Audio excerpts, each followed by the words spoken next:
ഈശോ മിശിഹായിക്ക് സ്തുതിയായിരിക്കട്ടെ. ഈശോയിൽ എൻ്റെ പ്രിയപ്പെട്ട സഹോദരങ്ങളെ, സ്നേഹിതരെ, നമ്മൾ ഇന്ന് ജൂലൈ 3 കഴിഞ്ഞ് ജൂലൈ 4 തീയതിയിലേക്ക് എത്തിയിരിക്കുകയാണ്. നിങ്ങൾക്കെല്ലാവർക്കും മാർ തോമാസ് ശ്ലീഹായുടെ തിരുനാളിൻ്റെ പ്രത്യേക തിരുനാൾ, മരണവുമായി ബന്ധപ്പെട്ട തിരുനാൾ, ദുഃഖ്രാന തിരുനാളിൻ്റെ ആശംസകൾ നൽകുന്നു. അതുപോലെ തന്നെ ജൂലൈ 4 തീയതി, ഇന്നിപ്പോൾ വീഡിയോ എടുക്കുന്നത് ജൂലൈ 4 തീയതി പുലർച്ചെയാണ്. ജൂലൈ 4 തീയതി വിശുദ്ധയായ എലിസബത്ത് രാജ്ഞിയുടെ, പോർച്ചുഗലിലെ രാജ്ഞിയായ വിശുദ്ധ എലിസബത്തിൻ്റെ തിരുനാളും കൂടിയാണ്.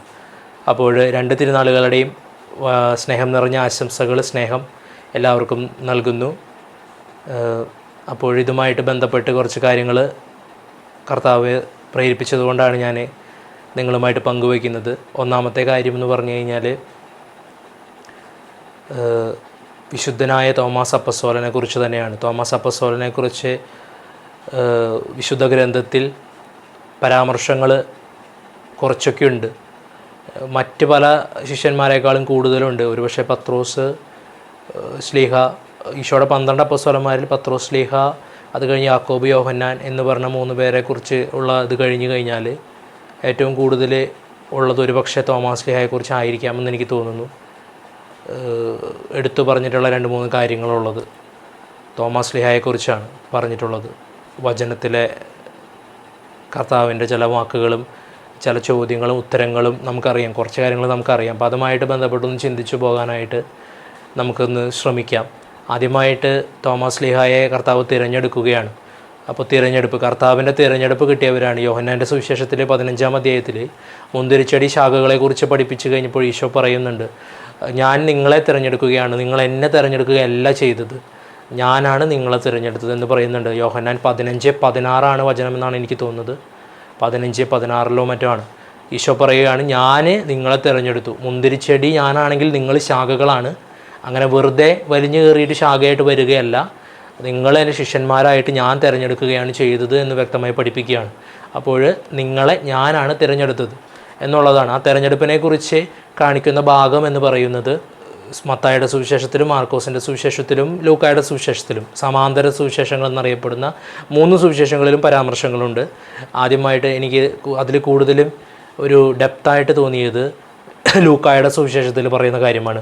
ലൂക്കായുടെ സുവിശേഷത്തിൽ 6-ാം അധ്യായത്തിൽ കർത്താവ് തിരഞ്ഞെടുക്കുന്ന ഭാഗം പറയുന്നുണ്ട്. 6-ാം അധ്യായത്തിൽ 12 തുടങ്ങിയുള്ള വാക്യങ്ങൾ, ലൂക്ക 6-ാം അധ്യായം 12 തൊട്ടുള്ള വാക്യങ്ങളിൽ പറയുന്നുണ്ട്, ഈശോ ആദ്യം മലയിലേക്ക് പ്രാർത്ഥിക്കാനായിട്ട് പോയി. പിതാവുമായിട്ട് ഐക്യത്തിൽ ആഴപ്പെടാനായിട്ട് ഈശോ, മനുഷ്യനും കൂടെയായ തീർന്ന യേശു, ദൈവപുത്രനും മനുഷ്യപുത്രനുമായ യേശു ക്രിസ്തു, അതാ പിതാവുമായിട്ട് പ്രാർത്ഥിച്ചു. പിതാവിനോട് പ്രാർത്ഥിച്ച് ആലോചിച്ച് തീരുമാനമെടുക്കുകയാണ്, അല്ലെങ്കിൽ ആ അവസാനമായൊരു ഡിസിഷൻ എടുക്കുകയാണ്. കാരണം ഇസ്രായേലിൻ്റെ 12 ഗോത്രങ്ങൾ, ഇസ്രായേലിൻ്റെ 12 എന്ന് പറയുന്നത് വളരെ പ്രധാനപ്പെട്ടതാണ്. ഇസ്രായേൽ പാരമ്പര്യത്തിൽ നിന്ന് വരുമ്പോൾ 12 നമുക്കറിയാം, 12 ഗോത്രങ്ങളെക്കുറിച്ചൊക്കെ നമുക്കറിയാം. അപ്പോൾ 12 ഗോത്രങ്ങളും ഗോത്ര നേതാക്കളും ഒക്കെ ഉള്ള പോലെ തന്നെ പ്രധാനമായിട്ട് യേശു ക്രിസ്തു എന്ന പുതിയ ഉടമ്പടിയുടെ മധ്യസ്ഥനായ ദൈവപുത്രൻ്റെ, രക്ഷകൻ്റെ അനുയായികളായിട്ടുള്ള, നേതാക്കളായിട്ടുള്ള, ഇടയന്മാരായിട്ടുള്ള പ്രധാനപ്പെട്ട 12 ആളുകളെ തിരഞ്ഞെടുക്കേണ്ടതുണ്ട് പാരമ്പര്യവുമായിട്ട് ബന്ധപ്പെട്ട് നോക്കുമ്പോൾ.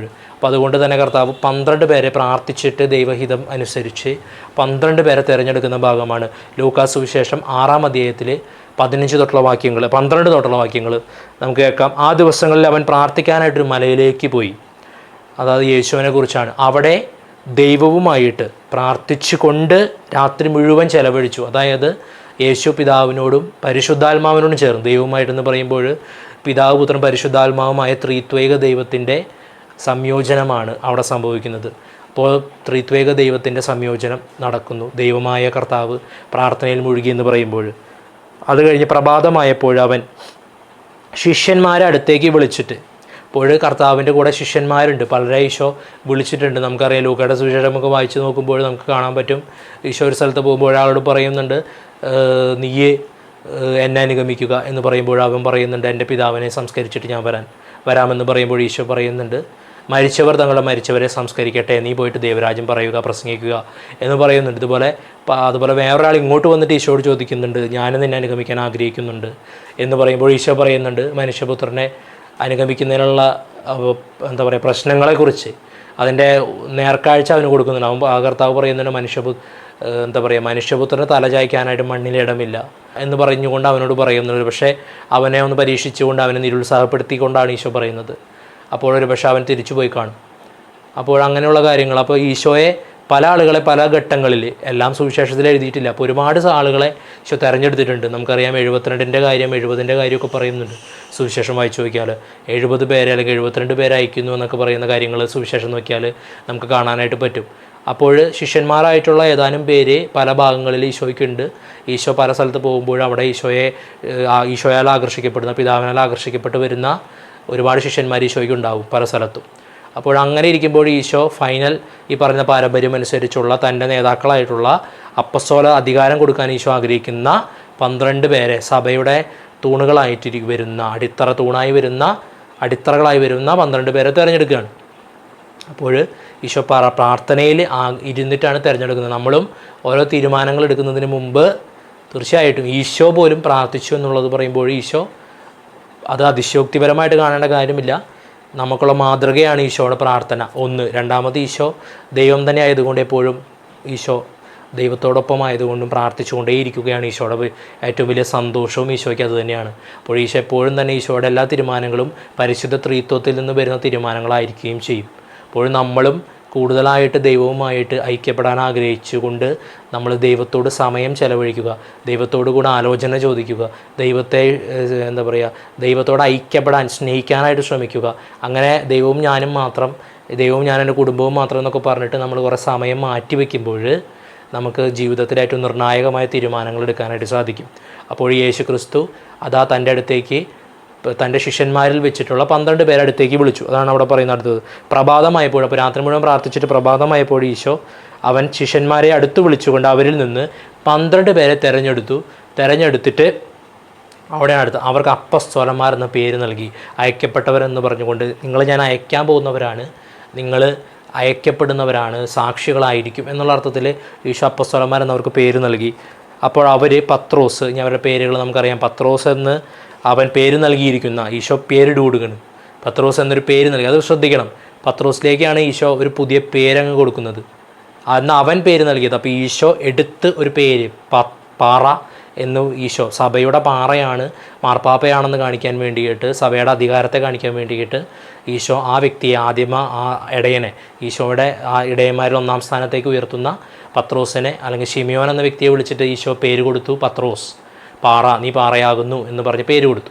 അപ്പോൾ അവൻ പത്രോസ് എന്ന് പേര് നൽകി. ശിമയോൻ, അവൻ്റെ സഹോദരൻ അന്ത്രയോസ്, യാക്കോബ്, യോഹന്നാൻ, പീലിപ്പോസ്, ബർത്തലോമിയോ, മത്തായി, തോമസ്, അവിടെയാണ് തോമസ് ലേയായി പറയുന്നുണ്ട്, ഹൽപ്പായുടെ പുത്രൻ യാക്കോബ്, തീവ്രവാദിയായി അറിയപ്പെട്ടിരുന്ന ശിമയോൻ, തീവ്രവാദത്തിൽ അറിയപ്പെട്ടിരുന്ന ശിമയോൻ, 11ാമനായിട്ട് യാക്കോബിൻ്റെ മകൻ യൂദാസ്, 12ാമത് പറയുകയാണ് ഈശോയെ ഒറ്റുകാരനായി തീർന്ന, അതായത് ലൂക്ക പറയുന്ന ഒറ്റുകാരനായി തീർന്ന യൂദാസ് കറിയോത്ത എന്നിവരാണ്. അതായത് ഒറ്റുകൊടുക്കാൻ വേണ്ടി ഈശോ വിളിച്ചതല്ല, ഒറ്റുകൊടുക്കാൻ വേണ്ടി കർത്താവ് ഏർപ്പെടുത്തിയ ആളല്ല, പക്ഷേ പിന്നീട് ഒറ്റുകാരനായി തീർന്ന ഒരുവൻ ആണ് യൂദാസ് എന്ന് ഇവിടെ ലൂക്ക നമ്മളെ പഠിപ്പിക്കുകയാണ്.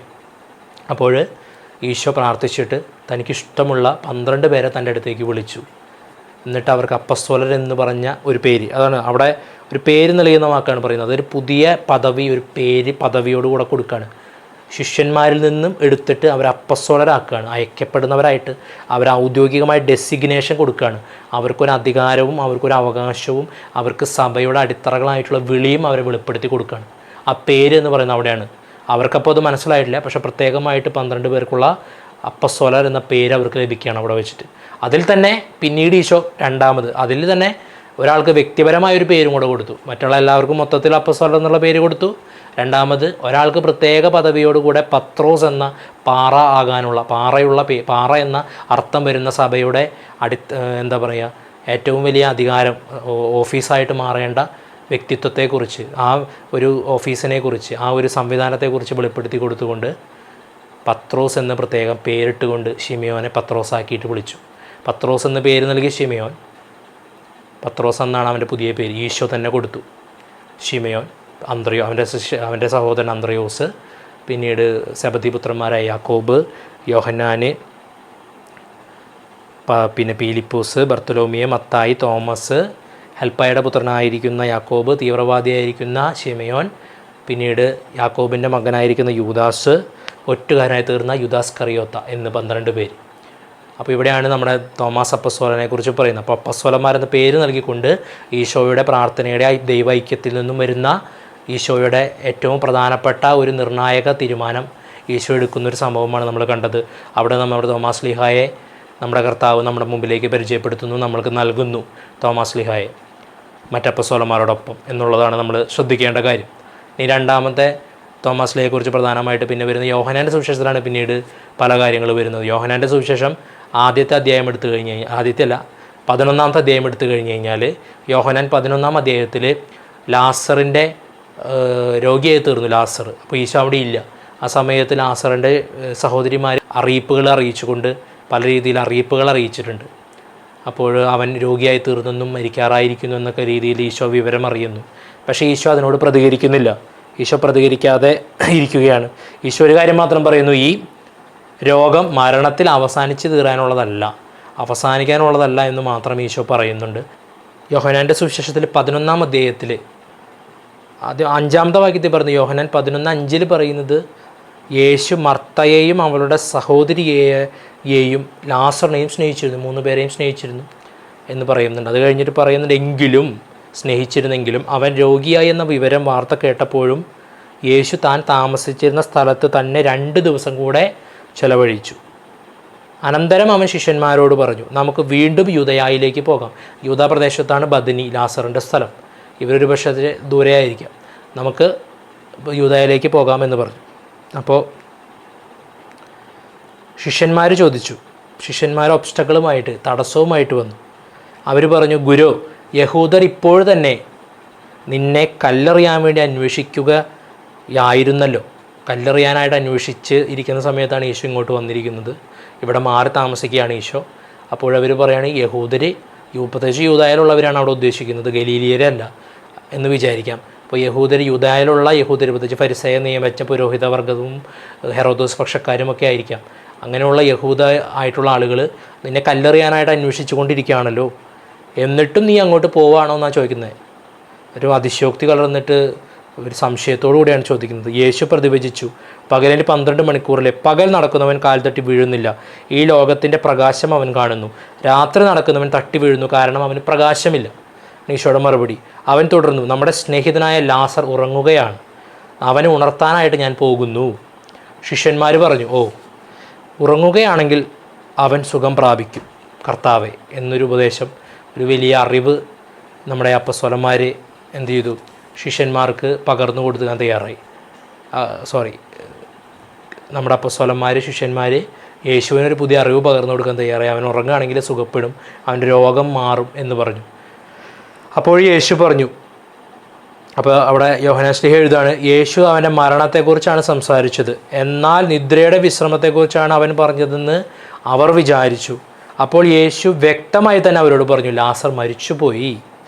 നിങ്ങൾ വിശ്വസിക്കേണ്ടതിന് ഞാൻ അവിടെ ഇല്ലാഞ്ഞതിൽ ഞാൻ നിങ്ങളെ പ്രതി ഞാൻ സന്തോഷിക്കുന്നു. നമുക്ക് അവൻ്റെ അടുത്തേക്ക് പോകാം. അപ്പോൾ അവൻ മരിച്ചു,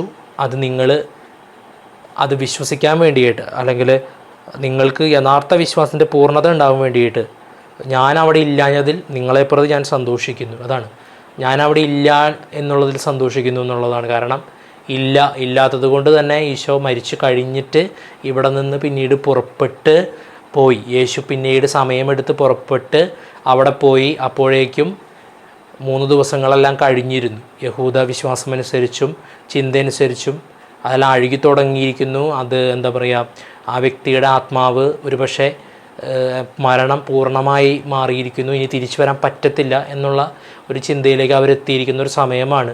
ആ വ്യക്തിയുടെ ആത്മാവ് ദൈവത്തിലേക്ക്, അല്ലെങ്കിൽ അബ്രാഹത്തിൻ്റെ മടിയിലേക്ക് സംഭവിക്കപ്പെടുന്ന ഒരു കാലത്തിലേക്ക്, ആ ഒരു ഇതിലേക്ക് വന്നു. അതായത് ജീവൻ്റെ അവസ്ഥയിൽ നിന്ന് അദ്ദേഹം മാറി പൂർണ്ണമായ മരണത്തിന് അദ്ദേഹം കീഴടങ്ങിയിരിക്കുന്നു, അല്ലെങ്കിൽ അദ്ദേഹം അബ്രാഹത്തിൻ്റെ മടിയിലേക്ക് അല്ലെങ്കിൽ പാതാളത്തിലേക്ക് അവർ ആത്മാവ് പോയിരിക്കുന്നു എന്നുള്ള ഒരു ഉറപ്പായ ഒരു സമയമാണ് ഒരു പക്ഷേ ആ 3 ദിവസം കഴിഞ്ഞിട്ടുള്ള സമയമെന്ന് പറയുന്നത്. അപ്പോൾ യേശു ശിഷ്യന്മാരോട് പറയുകയാണ്, മരിക്കുന്ന സമയത്ത് ഞാനില്ലാതെ, കാരണം മരിക്കുന്ന സമയത്ത് ഉണ്ടായിരുന്നെങ്കിൽ ഈശോയ്ക്ക് അവിടെ നിന്ന് തമാശ കളിക്കാൻ പറ്റത്തില്ല. 4 ദിവസം വർത്താനൊക്കെ പറഞ്ഞിരുന്നിട്ട് 4-ാം ദിവസം ഉയർപ്പിക്കാം എന്ന് പറയാൻ പറ്റത്തില്ല. അപ്പോൾ അവിടെ മരിക്കേണ്ട സമയത്ത് ഉണ്ടായിരുന്നെങ്കിൽ അതൊരു ശരിയായിട്ട് വരത്തില്ല. അപ്പോൾ യേശു പറയാണ്, നിങ്ങൾ അവനതിപ്പോൾ മരിച്ചു എന്ന് നിങ്ങൾ മനസ്സിലാക്കി, അവൻ മരിച്ചു കഴിഞ്ഞിരിക്കുന്നു. ഞാൻ അവിടെ ഇല്ലാതിരുന്നതിൽ നിങ്ങൾ വിശ്വാസം വർദ്ധിക്കാനാണ് പോകുന്നത്. കാരണം ഇല്ലാതിരുന്നത് കൊണ്ട് തന്നെ യേശു തിരിച്ചു പോയിട്ട് ഈ 3 ദിവസത്തിന് ശേഷം ജീവൻ്റെ നാഥനാണ് താനെന്ന് തെളിയിക്കാൻ പോകുന്ന ഒരു അത്ഭുതം, പൂർണ്ണമായൊരു അത്ഭുതമാണ് നടത്താൻ പോകുന്നത്. കാരണം 3 ദിവസത്തിന് ശേഷം യേശു അവനെ ഉയർപ്പിക്കുകയാണെങ്കിൽ പിന്നെ യഹൂദർക്ക് യാതൊരു വാദവും ഒരു പക്ഷേ ഉണ്ടായിരിക്കില്ല. കാരണം യഹൂദ വിശ്വാസം അനുസരിച്ച് ഇതായ ജീവൻ്റെ നാഥനായ കർത്താവിൻ്റെ കരം അവൻ്റെ കൂടെയുണ്ട്, കർത്താവിൻ്റെ പൂർണ്ണമായ ഒരു അഭിഷിക്തനാണ് അവൻ എന്നൊരു പക്ഷേ വിശ്വസിക്കേണ്ടതായിട്ട് വരും. അതുകൊണ്ട് അവൻ്റെ വാക്കുകൾ കേൾക്കാൻ നിർബന്ധിതനാകും. അവനെ ദൈവപുത്രനായിട്ട് അംഗീകരിച്ചേ പറ്റൂ എന്നുള്ള ഒരു ആധികാരികതയുമായിട്ടാണ് ഈശോ വരാൻ പോകുന്നത്. അതുകൊണ്ട് തന്നെ ശിഷ്യന്മാരോട് വളരെ സന്തോഷത്തോടു കൂടെ യേശു പറയുകയാണ്, ഞാൻ സന്തോഷിക്കുന്നു എന്നാണ് പറയുന്നത്. ഞാൻ അവിടെ ഇല്ല എന്നുള്ളതിൽ തന്നെ നിങ്ങളെ പ്രതിയായിട്ട് ഞാൻ സന്തോഷിക്കുകയാണ്, ദൈവത്തെ പ്രതി, അല്ല ദൈവത്തിൽ ഞാൻ സന്തോഷിക്കുന്നു നിങ്ങളെ പ്രതി എന്ന് പറയുന്നു. അപ്പോഴും മറുപടിയായിട്ട് തോമാസ് ലീഹ, ദിദിമോസ് എന്ന് പേര് വിളിച്ചിരുന്ന തോമാസ് അപ്പോൾ മറ്റ് ശിഷ്യന്മാരോട് പറഞ്ഞു. അപ്പോൾ മറ്റ് ശിഷ്യന്മാരോട് അവൻ പറയുകയാണ് ഈ സന്തോഷം ഈശോടെ കേട്ടപ്പോൾ, അവനോടൊപ്പം മരിക്കാനായിട്ട് നമുക്കും പോകാം. അതാണ് തോമസ് ലീഹയുടെ റെസ്പോൺസ്. അവനോടൊപ്പം മരിക്കാനായിട്ട് നമുക്ക് പോകാം. കല്ലെറിഞ്ഞ് കൊല്ലാൻ പോകാമെന്നാണല്ലേ നിങ്ങൾ പറഞ്ഞത്, ആയിക്കോട്ടെ, അവൻ്റെ കൂടെ പോയിട്ട് കല്ലേറ് കൊണ്ട് മരിക്കാനായിട്ട് അവൻ്റെ കൂടെ നിൽക്കാം, അവനെ വിട്ടു പോകണ്ട. അപ്പോൾ അവനോട് കൂടെ മരിക്കാനായിട്ട് പോകാമെന്നുള്ള ഒരു ധൈര്യം, ഒരു വിശ്വാസം, ധൈര്യം, അതിലുപരി ഒരു പക്ഷേ ഈശോയോടും ഈശോയുടെ ശുശ്രൂഷയോടുമുള്ള സ്നേഹം തോമാസ് ലീഹായിൽ, ദിദിമോസിൽ വളരെ വെളിപ്പെട്ടിരുന്നു എന്നുള്ളതാണ്. അപ്പോൾ അതുകൊണ്ട് തന്നെ നമുക്ക് ഏറ്റവും വലിയ മാതൃക എന്നുള്ളത് തോമാസ് ലീഹ തന്നെയാണ്. കാരണം അവനോട് കൂടെ പ്രതികൂലം വരുമ്പോൾ അവിടേക്ക് പോകണ്ട, നമുക്ക് കുറച്ച് കാലം കൂടെ ഇവിടെ ഇരിക്കാം, നമുക്ക് വേറെ റൂട്ടിലൂടെ പോകാം, നമുക്ക് പരിപാടി ക്യാൻസൽ ചെയ്യാം എന്ന് പറയാതെ, അങ്ങനെ ചിന്തിക്കാതെ അവനോട് കൂടെ മരിക്കാൻ നമുക്കും കൂടെ പോകാം എന്നുള്ളതാണ് പറയുന്നത്. ആ ഒരു ധൈര്യവും ആ ഒരു സ്നേഹവും ശുശ്രൂഷയോടുള്ള ഒരു കമ്മിറ്റ്മെൻറ്റും ഒരുപക്ഷെ തോമാസ് ലീഹായെ കണ്ടു എന്നുള്ളത് നമുക്ക് പ്രത്യേകിച്ച് ഭാരത ക്രൈസ്തവർക്ക് അനുകരിക്കാവുന്ന ഏറ്റവും വലിയ മാതൃകയാണ്. തോമാസ് ലീഹായോട് മധ്യസ്ഥതയായിട്ട് പ്രാർത്ഥിക്കുമ്പോൾ തോമാസ് ലീഹായെ പോലെ നല്ലൊരു ധൈര്യം, കർത്താവിന് വേണ്ടി ജീവിക്കാനും വേണ്ടി വന്നാൽ കർത്താവിന് വേണ്ടി നിലപാടെടുക്കാനും മരിക്കാൻ പോലും സന്നദ്ധത നമുക്ക് കിട്ടാൻ വേണ്ടിയിട്ട് നമുക്ക് തോമാസ് ലീഹായോട് പ്രത്യേകം പ്രാർത്ഥിക്കേണ്ടിയിരിക്കുന്നു. ഈ കാലഘട്ടത്തിൽ പ്രത്യേകിച്ചും പല സാഹചര്യങ്ങളിൽ പ്രശ്നങ്ങൾ വരും. ഒരുപക്ഷെ നമ്മൾ കണ്ടു ശ്രീലങ്കയിൽ എന്താ പറയുക, ചടങ്ങുകൾക്കിടയിൽ കുദാശയുടെ ഇടയിലൊക്കെ ഒരുപക്ഷെ ബോംബ് പൊട്ടി ആളുകൾ മരിച്ചു, ശ്രീലങ്കയിൽ മരിച്ചു. പല സ്ഥലങ്ങളിൽ പല രീതിയിൽ ഇങ്ങനെ ക്രൈസ്തവ പീഡനവും മറ്റ് പല രീതിയിലുള്ള പീഡനങ്ങളും പല കാര്യങ്ങളും ഉണ്ടാകുന്നു. ആ സമയത്ത് നമ്മൾ ചിന്തിച്ചിട്ട് അവിടെ ഒരു ഭീഷണിയുണ്ട്, അങ്ങോട്ട് പോകണ്ട, നമുക്ക് ഇനി സേഫായിട്ട് വീട്ടിലിരിക്കാം, നമുക്ക് പള്ളിയിൽ പോകണ്ട, പ്രാർത്ഥിക്കേണ്ട, കുർബാനയ്ക്ക് പോകണ്ട എന്ന് പറഞ്ഞിരിക്കാതെ അങ്ങനെയുള്ള പ്രതികൂല സാഹചര്യം വരുമ്പോഴും അല്ലെങ്കിൽ നാളെ നമ്മുടെ ഇവിടെ ഒക്കെ ആ സാഹചര്യങ്ങൾ വരുന്നുണ്ട് എന്ന് തന്നെ നമുക്ക് ചിലപ്പോൾ കരുതേണ്ടി വരും. ഒരു പക്ഷേ അങ്ങനെയുള്ളൊരു ഭയം നമ്മുടെ മുമ്പിലുണ്ട്. അങ്ങനെ വരുമ്പോൾ നമുക്ക് പറയാം, അങ്ങനെ വരണമെങ്കിൽ വന്നോട്ടെ, അവനോടുകൂടെ, അവനറിയാതൊന്നും സംഭവിക്കില്ലല്ലോ, അവനോടുകൂടെ മരിക്കാനായിട്ട് നമുക്കും പോകാം എന്ന് പറയുന്നൊരു തീരുമാനമെടുക്കാനായിട്ട് അനുദിന ജീവിതത്തിലാകട്ടെ പ്രതികൂല സാഹചര്യങ്ങളിലാകട്ടെ നമുക്ക് തോമാസ് ലീഹ നമുക്ക് ഉറപ്പായുള്ളൊരു മാതൃക തന്നെയാണ്, നമ്മുടെ മധ്യസ്ഥനുമാണ് എന്നുള്ളത് നമ്മൾ എപ്പോഴും ഓർമ്മിക്കേണ്ടതുണ്ട്. ഇനി തോമാസ് ലീഹയെക്കുറിച്ച് പറയുന്നത് യോഹന്നാൻ്റെ സുവിശേഷം 14-ാം അധ്യായത്തിലാണ്. 14-ാം അധ്യായത്തിലെ 5-ാമത്തെ വാക്യത്തിലാണ് പ്രധാനമായി പറയുന്നത്. അവിടെ യേശു ക്രിസ്തു പറയുന്നുണ്ട്, എന്താ പറയുക, 14-ാം അധ്യായത്തിൽ നിങ്ങൾ ആശങ്കാകുലരാകേണ്ട, നിങ്ങൾ ഭയപ്പെടേണ്ട, നിങ്ങളുടെ ഹൃദയം അസ്വസ്ഥമാകേണ്ട, ദൈവത്തിൽ വിശ്വസിക്കുവിൻ, എന്നിലും വിശ്വസിക്കുവിൻ. എന്നിട്ട് ഈശോ പറയുന്നുണ്ട്, എൻ്റെ പിതാവിൻ്റെ ഭവനത്തിൽ അനേകം വാസസ്ഥലങ്ങളുണ്ട്, ഇല്ലായിരുന്നെങ്കിൽ നിങ്ങൾക്ക് സ്ഥലം ഒരുക്കാൻ വേണ്ടിയിട്ട് ഞാൻ പോകുന്നു എന്ന് പറയുമായിരുന്നോ? ഞാൻ പോയിട്ട് നിങ്ങൾക്ക് സ്ഥലം ഒരുക്കി കഴിയുമ്പോൾ ഞാൻ ആയിരിക്കുന്നിടത്ത് നിങ്ങളും ആയിരിക്കേണ്ടതിന് ഞാൻ വീണ്ടും വന്നിട്ട് നിങ്ങളെയും കൂട്ടിക്കൊണ്ടു പോകും. അപ്പോൾ വളരെ ഈശോ സ്വർഗത്തെക്കുറിച്ചും പിതാവിൻ്റെ വാസസ്ഥലങ്ങളെക്കുറിച്ചൊക്കെ പഠിപ്പിക്കുകയാണ്, പ്രബോധനം കൊടുക്കുകയാണ്. ഞാൻ പോകുന്നിടത്തേക്ക്, അപ്പം ഈശോ പറയും, ഞാൻ പോകുന്നിടത്തേക്കുള്ള വഴി നിങ്ങൾക്ക് അറിയാം എന്നാണ് ഈശോ പറയുന്നത്. കാരണം ഇത്രയും കാലം ഈശോ കൂടെ ഉണ്ടായിരുന്നു, ഈശോ പഠിപ്പിച്ചത് അതാണ്. ഈശോയുടെ അടുത്തേക്ക് പോകാനുള്ള വഴി ഈശോ കാണിച്ചു തരികയായിരുന്നു. അത് വെറുതെ പഠിപ്പിക്കുക മാത്രമല്ല, കാണാനും കൂടെ. ഈശോ എന്ന വ്യക്തിയെ കണ്ടു, ഈശോ എന്ന വ്യക്തിയാണ് ആ വഴി എന്നുള്ളതെല്ലാം കാണിച്ചു കൊടുക്കുകയാണ് ഈശോ ചെയ്തത്. ആ പ്രവൃത്തിയിലൂടെ, പ്രാർത്ഥനയിലൂടെ, മാതൃകയിലൂടെ, വാക്കിലൂടെ, എല്ലാ അർത്ഥത്തിലും ഈശോ വെളിപ്പെടുത്തുകയാണ്. എന്താ പറയുക, സ്വർഗത്തെ വെളിപ്പെടുത്തി കാണിക്കുകയാണ്. സ്വർഗത്ത് പോകാനുള്ള വഴി താനാണെന്ന് വെളിപ്പെടുത്തിക്കൊണ്ടിരിക്കുകയായിരുന്നു. അപ്പോൾ തോമാസ് ലീഹ പറയുകയാണ്, 5-ാം അധ്യായം 14:5 യോഹന്നാൻ്റെ സുവിശേഷത്തിൽ പറയുകയാണ്, തോമാസ് പറഞ്ഞു, കർത്താവെ, നീ എവിടേക്ക് പോകുന്നു എന്ന് ഞങ്ങൾക്ക് അറിഞ്ഞുകൂടാ, പിന്നെ വഴി എങ്ങനെ ഞങ്ങൾ അറിയും? അതിന് മറുപടിയാണ് ഈശോ പറഞ്ഞത്. 14:6 യേശു പറഞ്ഞു, വഴിയും സത്യവും ജീവനും ഞാനാണ്, എന്നിലൂടെ അല്ലാതെ ആരും പിതാവിൻ്റെ അടുത്തേക്ക് വരുന്നില്ല. അപ്പോൾ ഈശോ പോവാനിരുന്ന സ്ഥലം എന്ന് പറയുന്നത് എവിടേക്കാണ് പോകുന്നത്? പിതാവിൻ്റെ സന്നിധിയിലേക്കാണ് പോകുന്നത്, ദൈവസന്നിധിയിലേക്കാണ് പോകുന്നത്. വഴി എന്ന് പറയുന്നതും സത്യം എന്ന് പറയുന്നതും ജീവൻ എന്ന് പറയുന്നതും ഒക്കെ യേശുവെന്ന വ്യക്തി തന്നെയാണ്, ദൈവം തന്നെയാണ്. ദൈവം തന്നെയായ മനുഷ്യനായി അവതരിച്ച ദൈവപുത്രനായ യേശു തന്നെയാണ്. ഈ പറയുന്ന വഴിയും സത്യവും ജീവനും യേശു തന്നെയാണ് പിതാവിൻ്റെ അടുത്തേക്ക്. ഈശോയിലൂടെയാണ് നമ്മൾ പിതാവിനെ അറിയുന്നതും കാണുന്നതും പിതാവിൻ്റെ മക്കളാണെന്ന് തിരിച്ചറിയുന്നതൊക്കെ ഈശോയിലൂടെയാണ്. ആ സ്ഥാനത്തേക്ക് ഉയർത്തപ്പെടുന്നത് ഈശോയിലൂടെയാണ്. ഇത് തോമാസിൻ്റെ ചോദ്യത്തിനുള്ള മറുപടിയായിട്ട് ഈശോ കൊടുക്കുകയാണ്. അപ്പോൾ തോമാസ് ലിഹായുടെ ഈ ഒരു പ്രവൃത്തിയിൽ നിന്നും എനിക്ക് തോന്നിയ ഒരു പ്രധാനപ്പെട്ട കാര്യമെന്ന് പറയുന്നത്, ഈശോ വലിയ കാര്യത്തിൽ വാസസ്ഥലമുണ്ട്, നിങ്ങൾക്ക് ഒരുപാട് ഹൃദയം അസ്വസ്ഥമാകണ്ടെന്നും വാസസ്ഥലമുണ്ട്, പേടിക്കണ്ട, ഞാൻ പോയിട്ട് സ്ഥലം ഒരുക്കിയിട്ട് വീണ്ടും വരാം, നിങ്ങളെയും കൂട്ടിക്കൊണ്ട് പോകാം എന്നൊക്കെ പറഞ്ഞ് ഏതോ ഒരു സ്ഥലത്ത് പോയിട്ട് എന്തൊക്കെ സജ്ജീകരിക്കുന്നു. ഒരു പക്ഷേ ഗ്രീസിലോ അല്ലെങ്കിൽ റോമിലോ എവിടെയെങ്കിലുമൊക്കെ പോയിട്ട് ഒളിച്ച് താമസിക്കാനാണോ, ഏഷ്യയിലേക്ക് പോകാനാണോ എന്നൊക്കെ ചിന്തിക്കാം. അവിടെയൊക്കെ പോയിട്ട് അവിടെയാണോ ഇനി ഈ പറയുന്ന പിതാവ് എന്ന് വേണമെങ്കിൽ ചിന്തിക്കാം. അവിടെയൊക്കെ പോയിട്ട് സ്ഥലം ഒരുക്കി വീടൊക്കെ കണ്ടുപിടിച്ചിട്ട് തിരിച്ചു വന്നിട്ട് ഞങ്ങൾ കൊണ്ടുപോകാം എന്നുള്ള അർത്ഥത്തിലാണ് പറഞ്ഞതെന്ന് വരെ ചിന്തിക്കാം. അപ്പോൾ തോമാസ് ഒരുപക്ഷെ മറ്റുള്ളവർ ഇങ്ങനെയുള്ള ചിന്തയിലോ ഒക്കെ ആയിരിക്കാം, ആർക്കും മനസ്സിലായിട്ടുണ്ടാവും എന്ന് തോന്നുന്നില്ല. പക്ഷേ തോമാസ് ലീഹ ധൈര്യപൂർവ്വം തന്നെ, പലരും സുവിശേഷത്തിൽ പറയുന്നുണ്ട്, പലയിടത്തും ചോദിക്കാൻ മടിച്ചിരുന്നു. അവനോട് ചോദ്യം ചോദിക്കാൻ പലപ്പോഴും പലരും മടിച്ചു നിൽക്കുന്നൊരു കാര്യം സുവിശേഷത്തിലുടനീളം നമുക്ക് കാണാം. അവനോടുള്ള ഭയം കൊണ്ടോ ആദരവ് കൊണ്ടോ അങ്ങനെ ചോദിച്ച മണ്ടത്തരമാവുമെന്നുള്ള പേടി കൊണ്ടോ മറ്റുള്ളവർ കളിയാക്കുമെന്ന് വെച്ചിട്ടൊക്കെ ആയിരിക്കാം. അപ്പോഴും അങ്ങനെയുള്ള ലജ്ജ കൂടാതെ, അതുപോലെ തന്നെ തനിക്ക് അറിവില്ല, അത് മനസ്സിലായില്ല കാര്യം, തനിക്കിതൊന്നും മനസ്സിലാവാനുള്ള ശേഷി കപ്പാസിറ്റി ഇല്ല എന്നുള്ള അംഗീകരിച്ചുകൊണ്ട്, തൻ്റെ അറിവ് കുറവിനെ അംഗീകരിച്ചുകൊണ്ടും കൂടുതൽ അറിയാനായിട്ടുള്ള ആഗ്രഹം തോമാസ് ലീഹ പ്രകടിപ്പിക്കുകയാണ്. കർത്താവിൻ്റെ അടുത്ത് തന്നെ നേരിട്ട് ചോദിക്കാനായിട്ടുള്ള ആ ഒരു സ്വാതന്ത്ര്യവും ധൈര്യവും എടുക്കുകയും ചെയ്യുകയാണ്. മറ്റുള്ളവർ കളിയാക്കിക്കോട്ടെ എന്ന് വിചാരിച്ചിട്ട് തന്നെയാണ് തോമാസ് ലീഹ ചോദിക്കുകയാണ്. അതൊരു മണ്ടൻ ചോദ്യം പോലെയാണ് ചോദിക്കുന്നത്, നീ എവിടേക്കാണ് പോകുന്നത്? അത്ര പോലും അറിയാത്തവരാണ് താനെന്ന് അവൻ അംഗീകരിക്കുകയാണ്. നീ എവിടേക്ക് പോകുന്ന കാര്യമാണ് ഈ പറയുന്നത്? ഞങ്ങൾക്ക് അറിഞ്ഞുകൂടല്ലോ, നീ എവിടേക്ക് പോകുന്നു എന്ന് പോലും അവിടെ തോമാസ് ലീഹ പറയുന്ന ഒരു കാര്യമുണ്ട്, ഞങ്ങൾക്ക് അറിഞ്ഞുകൂടാ എന്ന് പറയുന്നുണ്ട്. ഒരുപക്ഷെ മറ്റുള്ളവർക്കും ചിലപ്പോൾ ചർച്ചയുണ്ടായിരുന്നു, പക്ഷെ ആരും ചോദിക്കുന്നില്ല. മറ്റുള്ളവർക്ക് അറിഞ്ഞുകൂടാന്ന് പുള്ളിക്ക് നല്ലോണം അറിയാം, തോമസ് ലീഹയ്ക്ക് അറിയാം.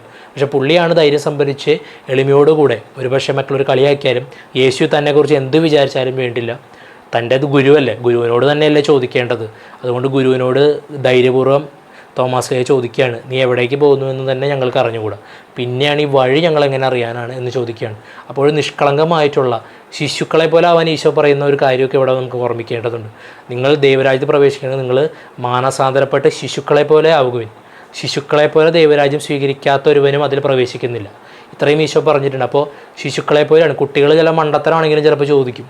കുട്ടികൾ ഭയങ്കര യുക്തി ആലോചിച്ചിട്ട് പോകും, അവരെന്ത് വിചാരിക്കും, ദൈവം എന്ത് വിചാരിക്കും എന്ന് വിചാരിച്ചിട്ടല്ല ശിശുക്കളാരും മാതാപിതാക്കളോടോ ഒന്നും ഇടപഴകുന്നത്. അവർ വളരെ ഫ്രീ ആയിട്ട് ഇടപഴകും. അതുപോലെ തന്നെ മണ്ടത്തരവും ചിലപ്പോൾ ചോദിക്കും, മണ്ടത്തരവും കാണിക്കും ചിലപ്പോഴൊക്കെ. അപ്പോഴങ്ങനെ വളരെ സ്വാതന്ത്ര്യത്തോടു കൂടെ തൻ്റെ സംശയം തീർക്കാനായിട്ടുള്ള, തൻ്റെ ചോദ്യം ചോദിക്കാനായിട്ടുള്ള തോമാസ് ലീഹയുടെ മനോഭാവം നമുക്കും ഉണ്ടായിരിക്കട്ടെ. എല്ലാം അറിയുന്നു എന്ന് ഭാവിക്കാതെ കൂടുതൽ അറിയില്ല എന്നൊരു തിരിച്ചറിവിലേക്ക് നമ്മൾ വരേണ്ടതുണ്ട്. നമുക്ക് കാര്യമായിട്ട് സുവിശേഷത്തെക്കുറിച്ചോ ഈശോയെക്കുറിച്ചോ ഇപ്പോഴും അറിയില്ല, ഈശോയെ അറിയില്ല. ചിലപ്പോൾ കുറേ വചനങ്ങൾ കാണാപ്പാട് അറിയാമായിരിക്കാം, പക്ഷേ ഈശോയുടെ സ്നേഹം എന്താണെന്ന് നമുക്ക് അറിഞ്ഞുകൂടാ, പുതിയ ഉടമ്പടി എന്താണെന്ന് അറിഞ്ഞുകൂടാ. ഈ സ്വർഗീയ വാസസ്ഥലത്ത് നമ്മൾ പോകുമെന്നുള്ള ഒരു ചിലപ്പോൾ പക്ഷേ നമുക്ക് ഒരു സംശയം ഉണ്ടായിരിക്കാം. അപ്പം ഇങ്ങനെയുള്ള നമ്മുടേതായിട്ടുള്ള കുറവുകൾ, നമ്മുടെ അറിവ് കുറവ്, വിഡ്ഢിത്തങ്ങൾ, ഇതെല്ലാം നമ്മൾ മനസ്സ് തുറന്നുകൊണ്ട് ദൈവത്തോട് ചോദിക്കണം. അതുപോലെ തന്നെ തീർച്ചയായിട്ടും നമ്മുടെ ഇത് പഠിച്ചിട്ടുള്ളവർ, ശുശ്രൂഷകർ, വൈദികർ, ബിഷപ്പുമാർ, അല്ലെങ്കിൽ നമുക്ക് ആരോടൊക്കെ അറിവുണ്ടെന്ന് നമുക്ക് മനസ്സിലാവുന്ന ആളുകളോട് സംശയങ്ങൾ ചോദിക്കാൻ ഇന്ന് പല സംവിധാനങ്ങൾ അതിനുണ്ട്. സംശയങ്ങൾ ചോദിക്കാനായിട്ടുള്ള ഒരുപാട് സംവിധാനങ്ങളുണ്ട്. നമുക്കറിയാം, പല സ്ഥലത്തും എഴുതി ചോദിക്കാം, മെയിലയച്ച് ചോദിക്കാം, ബിഷപ്പ് മെത്രാന്മാർക്ക് എഴുതി ചോദിക്കാം. പല രീതിയിലുള്ള സഭയിൽ ഒരുപാട് സംവിധാനങ്ങളുണ്ട് നമ്മുടെ സംശയങ്ങൾ തീർക്കാനും നമ്മുടെ കാര്യങ്ങൾക്ക് ഉത്തരം തരാനൊക്കെ. അപ്പോൾ അങ്ങനെ ഇപ്പോൾ നമുക്കറിയാം, ശാലോമ് TV ഒക്കെ ആണെങ്കിൽ അവിടെ പല പരിപാടികൾ, മുമ്പ് ഒരു ഉത്തരം പരിപാടി ഉണ്ടായിരുന്നു. അപ്പോൾ അതുപോലെയുള്ള പല പരിപാടികളുണ്ട്. അതുപോലെ തന്നെ സഭയുടെ മതബോധന ഗ്രന്ഥത്തെ വ്യാഖ്യാനിക്കുന്ന ചില പരിപാടികളുണ്ട്. അവിടെ ആളുകളുടെ സംശയങ്ങൾ, സാധാരണക്കാരായിട്ടുള്ള ആളുകൾ ചോദിക്കുന്നു, അതിന് മറുപടികൾ കൊടുക്കുന്നു. ഗുഡ്നസ് TVയിലും ഉണ്ട് അതുപോലെയുള്ള പ്രോഗ്രാം എന്ന് എനിക്ക് തോന്നുന്നു. അപ്പോൾ അതുപോലെ ഓൺലൈനിൽ, യൂട്യൂബിൽ, ഫേസ്ബുക്കിൽ, അതുപോലെ പല പ്ലാറ്റ്ഫോമിലും ഇതുപോലെയുള്ള പല തരത്തിലുള്ള നമുക്ക് യഥാർത്ഥ അറിവ് അങ്ങനെയുള്ള പ്ലാറ്റ്ഫോമുകൾ, ടി വി ആയിക്കോട്ടെ, ഇതൊക്കെ നമ്മൾ സാധാരണ ന്യൂസ് കണ്ടും മറ്റ് ലോകത്തിൻ്റെ അറിവിനായിട്ട് നമ്മൾ ചിലവഴിക്കുന്ന സമയം 99% അത് പാഴ് സമയമായിരിക്കും എന്നുള്ളത് നമ്മൾ ശ്രദ്ധിക്കുക. അതേസമയം നമ്മൾ ദൈവവചനത്തെക്കുറിച്ച് അറിയാനും ഈശോയെ അറിയാനും നമ്മൾ പരിശ്രമിക്കുന്ന ഓരോ പരിശ്രമവും, തോമാസ് ലീഹയെ പോലെ ആ ചോദിക്കുന്ന ഓരോ ചോദ്യങ്ങളും, നമ്മുടെ അറിവിന് വേണ്ടിയുള്ള ഓരോ ആഗ്രഹങ്ങളും, നമ്മുടെ എളിമയും എല്ലാം ദൈവത്തിന് മുമ്പിൽ വളരെ വിലപ്പെട്ടതാണ്. അപ്പോൾ അതുകൊണ്ട് തന്നെ നമുക്ക് സാധിക്കുന്ന എല്ലാ പ്ലാറ്റ്ഫോമും ഉപയോഗിച്ചും, ഫേസ്ബുക്ക് ആയിക്കോട്ടെ, യൂട്യൂബ് ആയിക്കോട്ടെ, ടെലിവിഷൻ മാധ്യമമായിക്കോട്ടെ, കത്തായിക്കോട്ടെ, ഇമെയിൽ ആയിക്കോട്ടെ, നേരിട്ടായിക്കോട്ടെ, ഏത് രീതിയിലാണെങ്കിലും നമുക്ക് അറിവുണ്ടെന്ന് നമുക്ക് മനസ്സിലാവുന്ന, ബോധ്യപ്പെടുന്ന എൽഡേഴ്സിനോടും, വൈദികരോടും, സന്യസ്തരോടും, വചനപ്രഘോഷകരോടും, ദൈവശാസ്ത്രം പഠിച്ചവരോടും, മെത്രാന്മാരോടും, അങ്ങനെ പല ആളുകളോടും നമ്മൾ തുറന്ന് ചോദിക്കാൻ തയ്യാറാവുക. അതുപോലെ തന്നെ എല്ലാറ്റിലുപരി നമ്മൾ ദൈവത്തോട് ഒരു മറകൂടാതെ സംസാരിക്കുക. കർത്താവായ യേശുവേ, പരിശുദ്ധാത്മാവേ, എനിക്കിത് വെളിപ്പെടുത്തി തരണമേ, എന്നെ ബോധ്യപ്പെടുത്തി തരണമേ, വിശ്വാസത്തിൻ്റെ പൂർണ്ണതയിലേക്ക് എന്നെ നയിക്കണമേ, എനിക്കറിയില്ല എന്ന് തുറന്ന് പറയുക. ഈശോയോട് തന്നെ ചോദിക്കുക, പരിശുദ്ധാത്മാവിനോട് ചോദിക്കുക. അതിൽ മടി വെക്കേണ്ട കാര്യമില്ല. അങ്ങനെയുള്ളൊരു മനോഭാവത്തിലേക്ക്, എളിമയിലേക്ക് തോമാസ് ലീഹ നമ്മളെ വിളിക്കുന്നു. നമുക്കതിനു വേണ്ടിയും കൂടെ പ്രാർത്ഥിക്കാം. ഇനി വരാൻ പോകുന്ന അടുത്തൊരു കാര്യമെന്ന് പറയുന്നത്, തോമാസ് ലീഹയുടെ പ്രധാനപ്പെട്ട ഒരു കാര്യം വരുന്നത് യോഹന്നാന്റെ സുവിശേഷത്തിൽ ഈശോയുടെ കുരിശുമരണം, ഉത്ഥാനം കഴിഞ്ഞിട്ട് വരുന്ന ഭാഗമാണ്.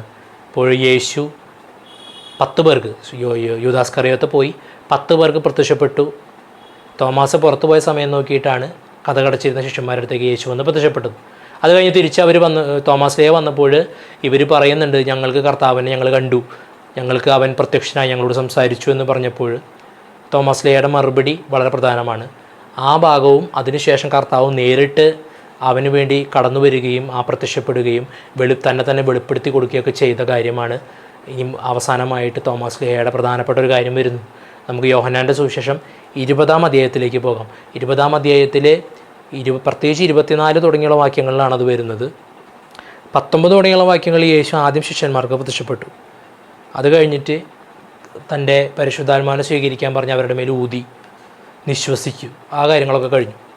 അത് കഴിഞ്ഞിട്ട് 24-ാമത്തെ വാക്യത്തിൽ, 20-ാം അധ്യായം 24-ാമത്തെ വാക്യം, തോമാസ് ലീഹ പറയുകയാണ്, 12 പേരിൽ ഒരുവനും ദിദിമോസ് എന്ന് വിളിക്കപ്പെട്ടവനുമായ തോമാസ് യേശു വന്നപ്പോൾ അവരുടെ കൂടെ ഉണ്ടായിരുന്നില്ല.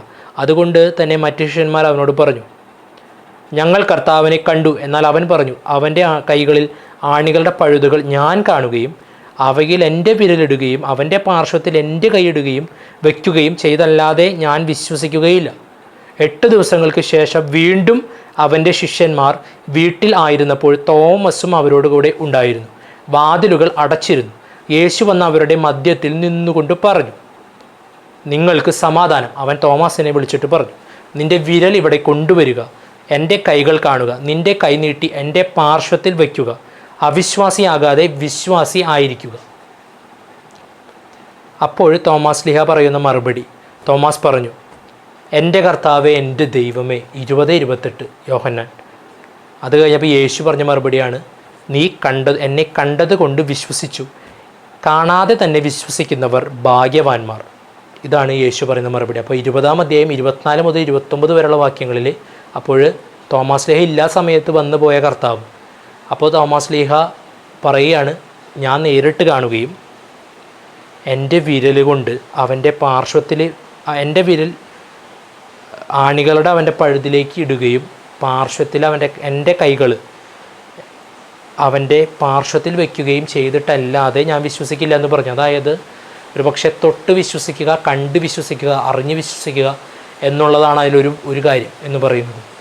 അതുകൊണ്ടാണ് യേശു പറഞ്ഞത്, കാണാതെ വിശ്വസിക്കുന്നവർ ഭാഗ്യവാന്മാരെന്ന് പറഞ്ഞത്. കാണാതെ തന്നെ വിശ്വസിക്കുന്നവർ ഭാഗ്യവാന്മാരെന്ന് പറഞ്ഞു. ഈശോ കണ്ടുകൊണ്ട് വിശ്വസിച്ചത് കൊണ്ട് ഭാഗ്യം കുറവാണെന്ന് പറഞ്ഞിട്ടില്ല. നമുക്ക് ഒരു പക്ഷേ പ്രത്യേകിച്ച് ആദ്യമായ സ്റ്റേജിലേക്ക് ആത്മീയതയിൽ നമ്മൾ അത്ഭുതങ്ങൾ കണ്ടിട്ടായിരിക്കാം, നമുക്കൊരു അനുഗ്രഹം കിട്ടിക്കൊണ്ടായിരിക്കാം നമ്മൾ പ്രാർത്ഥനയിലേക്ക് വന്നത്. ഈ വീഡിയോ നമ്മൾ കാണുമ്പോൾ നമ്മുടെ ജീവിതത്തിൽ പല അനുഭവങ്ങൾ നമുക്ക് ഉണ്ടായിട്ടുണ്ടാവും. ബാഹ്യമായിട്ടുള്ള അനുഭവങ്ങളുണ്ടാവും, ദൃശ്യമായ അനുഭവങ്ങളുണ്ടാവും, പല രീതിയിലുള്ള സൗഖ്യങ്ങൾ, വിടുതലുകൾ, വചനപ്രഘോഷണത്തിലോ അല്ലെങ്കിൽ അനുദിന ജീവിതത്തിലോ പ്രാർത്ഥനയിലോ കുർബാനയിലോ എവിടെയൊക്കെ നമുക്ക് സംഭവിച്ചിട്ടുണ്ടായിരിക്കാം. അങ്ങനെ പല രീതി, അല്ലെങ്കിൽ മറ്റുള്ളവർക്ക് സംഭവിച്ചത് നമ്മൾ കണ്ടിട്ടായിരിക്കാം നമുക്ക് വിശ്വാസത്തിൽ കുറച്ചും കൂടെ വളരാൻ പറ്റിയത്. അപ്പോൾ കണ്ടതുകൊണ്ട് വിശ്വസിച്ച തോമാസ് ലീഹയോട് പറഞ്ഞത് തെറ്റാണെന്ന് ഈശോ പറയുന്നില്ല. കണ്ടതുകൊണ്ട് വിശ്വസിക്കുക. പക്ഷേ പ്രധാനമായ കാര്യം എന്ന് പറഞ്ഞാൽ കാണാതെ തന്നെ വിശ്വസിക്കുന്നവർ, അത് കൃപയാണ്, ദൈവകൃപയുടെ പ്രവർത്തനമാണ്. ഭാഗ്യവാന്മാരെന്നാണ് ഈശോ പറയുന്നത്. നമ്മൾ നേരിട്ട് കണ്ടില്ലെങ്കിൽ, ഇപ്പോൾ ഒരു പക്ഷേ ഒരു അത്ഭുതവും അടയാളം അല്ലെങ്കിൽ യേശുവിനെ നേരിട്ട് കാണുകയോ അനുഭവിക്കുകയോ ബാഹ്യമായിട്ടുള്ള ഒരു രീതിയിൽ കർത്താവിനെ രുചിക്കുകയോ അനുഭവിക്കുകയോ ചെയ്യാതെ തന്നെ ഒരു വിശ്വാസത്തിൻ്റെ തികവിലേക്ക് വരാനായിട്ടുള്ള കൃപ ദൈവത്തിൽ നിന്ന് കിട്ടുന്നവരൊരു പക്ഷേ ഭാഗ്യവാന്മാരാണ് എന്നാണ് നമ്മൾ മനസ്സിലാക്കേണ്ടത്. പ്രധാനപ്പെട്ട കാര്യം, അത്തരത്തിൽ ദൈവത്തിൻ്റെ കൃപ കിട്ടിയവർ വളരെ പ്രധാനപ്പെട്ടവരും വളരെ തിരഞ്ഞെടുക്കപ്പെട്ടവരുമാണ് എന്നുള്ളതാണ് ഒരു കാര്യം. ഇനി രണ്ടാമത്തെ കാര്യം എന്ന് പറഞ്ഞു കഴിഞ്ഞാൽ, തോമാസ് ലീഹ ചെയ്തത് ഒരു തെറ്റായ നടപടിയാണെന്ന് പറയാൻ പറ്റത്തില്ല. കാര്യം എന്ന് വെച്ച് കഴിഞ്ഞാൽ, തോമാസ് ലീഹ 12 പേരെന്ന് പേര് കൊടുത്ത്, നമ്മൾ നേരത്തെ കണ്ടു, പേര് വിളിച്ച ഈശോ അപ്പസ്വലന്മാരെന്ന് പറഞ്ഞ് പ്രത്യേകം തിരഞ്ഞെടുത്ത് തൻ്റെ സാക്ഷികളാകാൻ അയക്കപ്പെടാനും പറഞ്ഞവരാണ്. അപ്പോഴും മറ്റുള്ളവർ ഉത്തിതനായ കർത്താവിനെ കണ്ടെങ്കിൽ തീർച്ചയായിട്ടും താനും കാണണം. അപ്പോഴാണ് താൻ ഈ 10 പേരോട് കൂടെ 11ാമനായിട്ട്, ഈ 12 പേരിൽ ഒരുവനായിട്ട് 11ാമനായിട്ടും സാക്ഷിയായിട്ടുള്ള യഥാർത്ഥ ഒരു അപ്പസ്വലനാകൂ എന്നൊരു പക്ഷേ തോമാസ് ലീഹയ്ക്ക് ബോധ്യമുണ്ടായിരുന്നിരിക്കണം എന്നുള്ളത് ഒരു പ്രധാനപ്പെട്ട പോയിൻ്റാണ്. കാരണം അത് കഴിഞ്ഞിട്ട് അപ്പസ്വല പ്രവർത്തനത്തിൽ പത്രോസ് ലീഹ പറയുന്നുണ്ട്, 12 പേരുടെ വിടവ് നികത്താനായിട്ട് യൂദാസ്കറിയത്തേക്ക് പകരം ഒരാളെ എലക്ട് ചെയ്യുന്ന ഭാഗത്തിൽ അപ്പസ്വല പ്രവർത്തനത്തിൽ 1-ാം അധ്യായത്തിൽ പത്രോസ് ലീഹ പറയുന്നുണ്ട്, പുതിയ ആളെ തിരഞ്ഞെടുക്കാനായിട്ട് വരുന്ന കാര്യത്തിൽ പറയുന്നുണ്ട്. അപ്പസ്വല പ്രവർത്തനം 1:22 പത്രോസ് ലീഹ പറയുന്നുണ്ട്, യോഹന്നാൻ്റെ സ്നാനം മുതൽ നമ്മിൽ നിന്ന് ഉന്നതത്തിലേക്ക് യേശു സംഭവിക്കേണ്ട നാൾ വരെ യേശു നമ്മോടൊപ്പം സഞ്ചരിച്ചിരുന്ന കാലം മുഴുവനും നമ്മളുടെ കൂടെ ഉണ്ടായിരുന്നവരിൽ ഒരുവനായിരിക്കണം അവൻ. കണ്ടോ? അപ്പോൾ യേശു ഉന്നതങ്ങളിൽ സംഭവിക്കപ്പെട്ടത് കണ്ടിട്ടുള്ള, ഈശോയോട് കൂടെ ജീവിച്ചിട്ടുള്ള, ഈശോയുടെ ജീവിതത്തിന് കൃത്യമായിട്ടുള്ള കുരിശുമരണ ഉത്ഥാനം കൃത്യമായിട്ടുള്ള കണ്ടറിഞ്ഞിട്ടുള്ള അനുഭവിച്ചറിഞ്ഞിട്ടുള്ള ഒരു സാക്ഷിയായിട്ടുള്ള ഒരാളായിരിക്കണം, ശിഷ്യന്മാരുടെ ഒരാളായിരിക്കണം 12ാമതായിട്ട് തിരഞ്ഞെടുക്കപ്പെടേണ്ട ഒരാൾ. ചുമ്മാ ഒരാളെ തിരഞ്ഞെടുക്കാൻ പറ്റത്തില്ല. കൃത്യമായിട്ട് ഈ ബോധ്യം നമുക്ക് ഉണ്ടായിരിക്കണം. അല്ലെങ്കിൽ അങ്ങനെയാണ് ഒരു അപ്പസ്വലനാവുന്നത് എന്ന് പത്രോസ് ലീഹായിൽ പരിശുദ്ധാത്മാവ് പ്രേരിപ്പിച്ചപ്പോൾ പത്രോസ് ലീഹ പറഞ്ഞു. അതിനർത്ഥം തോമാസ് ലീഹായ്ക്ക് ആ ഒരു ബോധ്യം അവർക്ക് ഉണ്ടായിരുന്നിരിക്കണം, ശിഷ്യന്മാർക്ക് എന്നുള്ളതാണ്. എന്ത്? നിങ്ങളെല്ലാവരും കണ്ടു, 10 പേരും കണ്ടു, അത് തീർച്ചയായിട്ടും അപ്പോൾ ഉത്ഥാനത്തിന് ഞാനും സാക്ഷിയാവേണ്ടതല്ലേ തോമാസ് ലീഹ ഉദ്ദേശിക്കുമ്പോൾ. അതുകൊണ്ട് തന്നെ ഞാൻ കണ്ട് അത് സാക്ഷ്യപ്പെടുത്തണം. അതൊരു സാക്ഷ്യം പോലെയാണ്. നമുക്കറിയാമല്ലോ, ഇപ്പോൾ ഒരു അടയാളം പരിശോധിക്കുന്ന പോലെയും കൂടെയാണ്. അതായത് കൈകളിൽ വിരലിടുക. കാരണം ഈശോയുടെ മാർക്കുകൾ, ഒരു പക്ഷേ ഈശോയുടെ മാർക്കുകൾ കാണാനായിട്ട് ഉള്ള, അതായത് ഈശോയുടെ ഉത്ഥാനത്തിൻ്റെ, കുരിശുമരണത്തിൻ്റെ, ഈശോയുടെ സ്നേഹത്തിൻ്റെ അടയാളങ്ങളാണ് പഞ്ചശതങ്ങൾ, കൈകളിലും പാർശ്വത്തിലുമൊക്കെ ഉള്ള ഈശോയുടെ ആണിപ്പഴുതും മുറിവൊക്കെ. അപ്പോൾ ആ മുറിവുകൾ താൻ കാണണം, അത് കണ്ട് തന്നെ മനസ്സിലാക്കണം, സാധിക്കുമെങ്കിൽ തൊട്ടറിയണം എന്നുള്ള ആഗ്രഹം എന്ന് പറയുന്നത് ദൈവസ്നേഹത്തിൽ നിന്ന് വരുന്ന ഒരു ആഗ്രഹമാണ്. രണ്ടാമത്, ഇതെല്ലാം കണ്ട് തന്നെ സാക്ഷിയായി മാറേണ്ടതുണ്ട്. മറ്റുള്ളവർ ഇതെല്ലാം കണ്ട് കർത്താവാണെന്ന് ഉറപ്പിച്ചിരിക്കുകയാണെങ്കിൽ തീർച്ചയായിട്ടും താനും ഇത് കണ്ട് തന്നെ സാക്ഷ്യപ്പെടുത്തേണ്ടതുണ്ട്. താൻ എല്ലായിടത്തേക്കും അയക്കപ്പെടുമ്പോൾ, ഇനി കർത്താവിൻ്റെ വചനം പ്രഘോഷിക്കാനായിട്ട് പോകുമ്പോഴൊക്കെ തീർച്ചയായിട്ടും ഭാവിയിൽ പരിശുദ്ധാത്മാവിലൂടെ പ്രവർത്തിക്കുമ്പോൾ ഈ യേശുവിനെ കണ്ടു, യേശുവിൻ്റെ ഉത്തിതനെ കണ്ടു, ഉത്തിതനെ ഞങ്ങൾ കണ്ണുകൾ കണ്ടു തൊട്ടറിഞ്ഞു എന്ന് പറയുന്ന ഒരു അപ്പസ്തോലിക സാക്ഷ്യത്തിന് കൂടെ വേണ്ടിയിട്ട് പരിശുദ്ധാത്മാവ് തോമാസ് ലീഹായെ ഒരുക്കി എന്ന രീതിയിൽ വേണം നമുക്ക് മനസ്സിലാക്കാൻ. മനസ്സിലായോ? അതായത് തീർച്ചയായിട്ടും ഒരു പക്ഷേ സംശയിച്ചിട്ടില്ല എന്നല്ല ഞാൻ പറയുന്നത്. പക്ഷെ പ്രധാനമായ പോയിൻ്റ് എന്ന് പറയുന്നത്, കണ്ട് ഉത്തിതനായ കർത്താവിനെ കണ്ട്, അടയാളങ്ങൾ കണ്ട്, ആണിപ്പഴുത് കണ്ട്, പാർശ്വം കണ്ട് പൂർണ്ണമായി ബോധ്യപ്പെടേണ്ടതുണ്ട് സാക്ഷിയാവാൻ വേണ്ടിയിട്ട്. ആ സാക്ഷ്യത്തിലേക്കാണ് ഒരു അപ്പസ്തോലൻ വിളിക്കപ്പെട്ടിരിക്കുന്നത്. അതുകൊണ്ട് തന്നെ അപ്പസ്തോലിക അടിത്തറയിലായിരിക്കുന്ന സഭയിൽ വളരെ പ്രധാനപ്പെട്ട ഒരു കാര്യമാണ് കണ്ടു വിശ്വസിക്കുക എന്നുള്ളത്, അല്ലെങ്കിൽ കണ്ടു വിശ്വസിച്ച അപ്പസ്തോലന്മാരുടെ സാക്ഷ്യം എന്നുള്ളത്. ഞാൻ പറഞ്ഞത് മനസ്സിലായി എന്ന് വിചാരിക്കുന്നു. അപ്പോൾ അതുകൊണ്ടാണ് തോമാസ് ലീഹായുടെ ഈ പ്രവർത്തനം വളരെ പ്രധാനപ്പെട്ടതായിരിക്കുന്നത്. പ്രത്യേകമായിട്ട് തോമാസ് ലീഹ ആ സാക്ഷ്യത്തിൻ്റെ ഒരു പ്രത്യേക സാക്ഷിയാവുകയും ചെയ്തു. അതിനുള്ള മറുപടിയും കൂടെ ശ്രദ്ധിക്കണം. തോമാസ് ലീഹയാണ് കൃത്യമായിട്ട് ഈശോയെ നോക്കിയിട്ട് ഇങ്ങനെ പറയുകയാണ്, ഒരു വിശ്വാസ പ്രഖ്യാപനം, അവൻ അപ്പസ്തോലൻ്റെ പണി തുടങ്ങി. അപ്പസ്തോലൻ ആരാണെന്ന് പറയുകയാണ് തോമാസ് ലീഹ. അപ്പസ്തോലനോട് പരിശുദ്ധാത്മാവാണ് പറയുന്നുണ്ടാവുക. അപ്പസ്തോലൻ പറയുകയാണ്, എൻ്റെ കർത്താവേ, എൻ്റെ ദൈവമേ എന്ന് യേശു ക്രിസ്തുവിനെ ഉയർത്തിക്കൊണ്ട് മഹത്വീകരിച്ചുകൊണ്ട് ലോകത്തിന് വെളിപ്പെടുത്തിക്കൊണ്ടാണ് തോമാസ് ലീഹ പറയുന്നത്. പരിശുദ്ധാത്മാവായിരിക്കും അതിലൂടെ പറയുന്നത് എൻ്റെ കർത്താവേ, എൻ്റെ ദൈവമേ എന്നുള്ളത്. അപ്പോൾ കണ്ട് വിശ്വസിച്ച് സാക്ഷ്യപ്പെടുത്തുന്ന ഒരു അപ്പസ്തോലനെ നമുക്കവിടെ കാണാം. അപ്പോൾ തീർച്ചയായിട്ടും ഈശോ പറഞ്ഞു, നീ കണ്ടതുകൊണ്ട് വിശ്വസിച്ചു, എന്നാൽ കാണാതെ വിശ്വസിക്കുന്നവർ ഭാഗ്യവാന്മാർ. കാരണം നീ കണ്ട് വിശ്വസിച്ചു, എന്നാൽ നീയും ഇവരോരോരുത്തരും, നിങ്ങൾ ഓരോരുത്തരും എല്ലായിടത്തും ചെന്നിട്ട് പറയും, പ്രസംഗിക്കുമ്പോൾ അവർ എന്നെയോ എൻ്റെ അടയാളങ്ങളോ കാണുന്നില്ല, അവർ നിങ്ങളെയാണ് കാണുന്നത്, നിങ്ങളുടെ വാക്കാണ് കേൾക്കുന്നത്. അതുകൊണ്ട് അവർ നിങ്ങളുടെ വാക്കിലൂടെ, നിങ്ങളുടെ വചനത്തിലൂടെ, സുവിശേഷത്തിലൂടെ നിങ്ങൾ സാക്ഷികളാണ്. നിങ്ങൾ കണ്ടു എന്നുള്ള സാക്ഷ്യം നിങ്ങളുടെ ജീവിതം, അവരുടെ മുമ്പിൽ എൻ്റെ ജീവിതം വെളിപ്പെടുത്തുമ്പോൾ, എൻ്റെ വചനം വെളിപ്പെടുത്തുമ്പോൾ, എൻ്റെ പദ്ധതി വെളിപ്പെടുത്തുമ്പോൾ, രക്ഷയെക്കുറിച്ച് പറയുമ്പോൾ, എൻ്റെ ഉത്ഥാനത്തിൻ്റെ സാക്ഷ്യത്തെക്കുറിച്ച് പറയുമ്പോൾ അവർ കാണുന്നില്ല, പക്ഷെ കാണാതെ അവർ വിശ്വസിക്കുമ്പോൾ അവർ ഭാഗ്യവാന്മാരാണ്. നിങ്ങൾക്ക് അപ്പസ്തോലന്മാർക്ക് കിട്ടിയിരിക്കുന്ന ആ ഭാഗ്യത്തിൽ അവരും പങ്കുചേരുന്നു. അപ്പോൾ അപ്പസ്തോലിക സഭയിലൂടെ വിശ്വാസം സ്വീകരിച്ച, മാമോദീസ സ്വീകരിച്ച നമ്മൾ ഓരോരുത്തരും സുവിശേഷം വിശ്വസിക്കുമ്പോൾ അപ്പസ്തോലന്മാരുടെ ആ അനുഗ്രഹത്തിലേക്ക്, ഭാഗ്യത്തിലേക്ക്, സൗഭാഗ്യത്തിലേക്ക് നമ്മളും പങ്കുചേരുന്നു എന്നാണ് യേശു അവിടെ വെളിപ്പെടുത്തിയിട്ടുണ്ടാവുക. ഇതാണ് എനിക്ക് പറയാനുള്ളത്. എല്ലാവർക്കും ഇത് ബോധ്യപ്പെട്ടു എന്ന് വിചാരിക്കുന്നു. തീർച്ചയായിട്ടും അതുകൊണ്ട് തന്നെ കാണാതെ തന്നെ വിശ്വസിക്കാൻ ഭാഗ്യം കിട്ടിയതിൽ നമുക്ക് നന്ദി പറയാം. വിശ്വാസത്തിലും കുറവുകളുണ്ടെങ്കിൽ നേരത്തെ ഞാൻ പറഞ്ഞ പോലെ നമ്മൾ തുറന്ന് ചോദിക്കുക, വിശ്വാസത്തിന് സംശയങ്ങളുണ്ടെങ്കിൽ അത് തീർക്കുക, കുറവുകളുണ്ടെങ്കിൽ അത് പരിഹരിക്കാൻ ശ്രമിക്കുക, പ്രാർത്ഥിക്കുക, വിശ്വസ്തരായിട്ടിരിക്കാൻ പരിശ്രമിക്കുക എന്നുള്ളതാണ് നമ്മളെ സംബന്ധിച്ച് തോമസ് അപ്പസ്തോലൻ നൽകുന്ന വലിയൊരു മാതൃക. എൻ്റെ കർത്താവ്, എൻ്റെ ദൈവമേ എന്ന് നമുക്ക് ഏറ്റുപറയാം. ഇനി ഒരു കാര്യം എനിക്ക് പറയാനുള്ളത്, ആർക്കെങ്കിലും ഇത് വചനവുമായിട്ടോ സഭയുടെ പ്രബോധനങ്ങളുമായിട്ടോ അപ്പസ്തോലിക എന്തെങ്കിലും കാര്യങ്ങളുമായിട്ടോ ഈശോയെ കുറിച്ചോ ഏതെങ്കിലും രീതിയിലുള്ള സംശയങ്ങൾ, വ്യക്തിപരമായിട്ടോ ഏതെങ്കിലും രീതിയിലൊക്കെയുള്ള സംശയങ്ങളോ എന്തെങ്കിലും കാര്യങ്ങളൊക്കെ ഉണ്ടെങ്കിൽ നിങ്ങൾക്ക് എനിക്ക് മെയിൽ അയച്ച് ചോദിക്കാനായിട്ട് പറ്റും. എൻ്റെ അറിവനുസരിച്ച് ഞാൻ മറുപടി തരാൻ ശ്രമിക്കാം. എൻ്റെ മെയിൽ ഐ ഡി ഞാൻ ഈ വീഡിയോയുടെ ക്യാപ്ഷനിലും കമൻറ്റിലും ഇടാൻ ശ്രമിക്കുന്നതാണ്. ഏതെങ്കിലും സംശയങ്ങളുള്ളവർ, വീഡിയോ കണ്ടിട്ടുള്ളവരാണെങ്കിൽ നിങ്ങൾക്ക് നിങ്ങളുടെ സംശയങ്ങൾ എന്തായാലെങ്കിലും ആ മെയിൽ ഐ ഡിയിലേക്ക് വ്യക്തിപരമായിട്ട് ചോദിക്കാവുന്നതാണ് എന്നുള്ളത് ഞാൻ പറയുകയാണ്. ആ മെയിൽ ഐ ഡി ഞാനിവിടെ കൊടുക്കാം. ആ മെയിൽ ഐ ഡിയിൽ നിങ്ങൾ ചോദിക്കുക. നിങ്ങൾക്കിവിടെ സ്ക്രീനിലും അത് എഴുതി കാണിക്കുന്നുണ്ട്. സ്ക്രീനിലാണ് ഞാൻ പ്രത്യേകമായിട്ട് എഴുതി കാണിക്കാൻ പോകുന്നത്. നിങ്ങൾക്ക് ആ മെയിൽ ഐ ഡി, എൻ്റെ ജിമെയിൽ ഐ ഡി നിങ്ങൾക്ക് കാണിക്കാം. അതിൽ നിങ്ങൾ എഴുതിയിട്ട് ചോദിക്കുക. നിങ്ങൾ അതിൽ എഴുതിയിട്ട് ചോദിക്കുക. അതിന് ഞാൻ മറുപടി തരാൻ ശ്രമിക്കാം. അപ്പോഴൊരു പക്ഷേ തോമസ് ലീഹയെ പോലെ നമുക്ക് എളിമപ്പെട്ടുകൊണ്ട് നമുക്ക് അറിവുള്ളവരോട് ചോദിച്ച് പഠിക്കാം. എനിക്കറിയാത്ത കാര്യമാണെങ്കിൽ കൃത്യമായി സഭയിൽ നിന്ന് ഞാനത് മനസ്സിലാക്കി പഠിച്ചിട്ട് എല്ലാവരുമായിട്ട് പങ്കുവയ്ക്കാൻ ശ്രമിക്കുന്നതാണ്. ദൈവം എല്ലാവരെയും സമൃദ്ധമായി അനുഗ്രഹിക്കട്ടെ.